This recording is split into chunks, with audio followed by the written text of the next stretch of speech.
Hello guys, mayong hapon na ami karon diri sa Tawin-Tawin, General Luna. Nakalabay mi aning na maligag watermelon diri a 40 pesos lang per kilo. Sina ibugman mi magpalit mig isa lang gud ka buok. Among bahinon-bahinon okay na siya guys, kasya na namo. So pag-abot diri naguna-guna ko og si mama ug akong anak.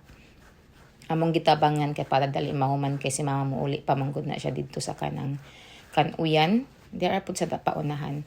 Tapos pag human ani ana si mama amo do tamnan og tanglad kay sige daw palit sa palengke mahal baya po tag gis nya gamay ra kaayo. Mas mayo nang magtanom ta guys kay para maka save pud ta.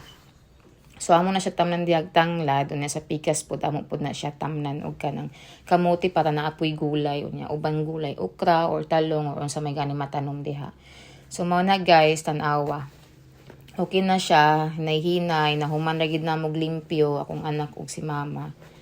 So limpyo na siya guys, tapos naa na ang tanglad nga tulo ka punuan.